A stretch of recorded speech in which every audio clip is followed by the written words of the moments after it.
నేను చంద్రబాబు నాయుడు ఒకటే కోరుతున్నాను, మాడుగుల నియోజకవర్గం రాష్ట్రం మొత్తం మీద సర్వేలు నిర్వహించి ప్రజల మద్దతు ఎవరికైతే ఉందో వారికే టికెట్ ఇస్తామని చెప్పి మీరు చెప్పారు. కాబట్టి నా చుట్టూ తిరిగితే టికెట్ రాదు, ప్రజల చుట్టూ తిరిగి ప్రజల మన్నను పొంది ప్రజలు ఎవరికైతే టికెట్ ఇవ్వమని అంటారో మా సర్వేలు ఏదైతే తేలుతుందో, ఏ వ్యక్తి పేరైతే తేలుతుందో ఆ వ్యక్తికి టికెట్ ఇస్తామని చెప్పి చంద్రబాబు చెప్తే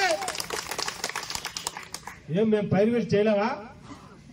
ప్రజల చుట్టూ తిరిగాం, ప్రజల కోసం అన్ని రకాలుగా ఏ సమస్య ఉన్నా ఆ సమస్యకి మేము ముందుండి నడిపించాం. ఏ కార్యక్రమం చేసావయ్యా నువ్వు? ఈ నియోజకవర్గంలో రామానాయుడు కాకుండా ఏ కార్యక్రమం సరే మీడియా మిత్రులు నేను అడుగుతున్నాను, రామానాయుడు కాకుండా ఈ నియోజకవర్గంలో తెలుగుదేశం పార్టీ కార్యక్రమం ఏదైనా ఒక్కడైనా జరిగిందా, జరిపించారని చెప్పి ఎవరైనా అడుగుతా ఉన్నాను. మరి ఈరోజు ఇన్ఛార్జ్ అయ్యారా? పివిజి కుమార్ ఇచ్చారు ఇన్ఛార్జిగా. ఎంతో కొంత ఆయనకేదో ఆయనకున్నంత వరకు ఆయన చేసినంత వరకు చేశారు. ఆయనకి గౌరవం ఇవ్వక్కర్లేదా? ఎవరైనా దేనికోసం ఏం త్యాగం చేశారండి? ఏం త్యాగం చేసి ఒక నియోజకవర్గానికి పాడు చేస్తాడు అని ఈ లోకానికి యోచిస్తా ఉంటున్నాడు. దేనికోసం నాకు ఏముందయ్యా? నాకు ఏముంది?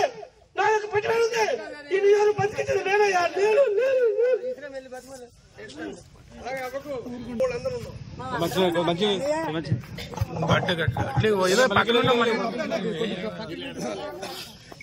పిల్లలు చూశారు, నా వ్యాపారాలు చూశారు, నాకు ఏదో సర్వస్వం, నా రాజకీయం ఒక్కసారి నియోజకవర్గంలో అధికార పార్టీ ఎమ్మెల్యే చేయాలని తప్ప వేరే కోరిక లేదు.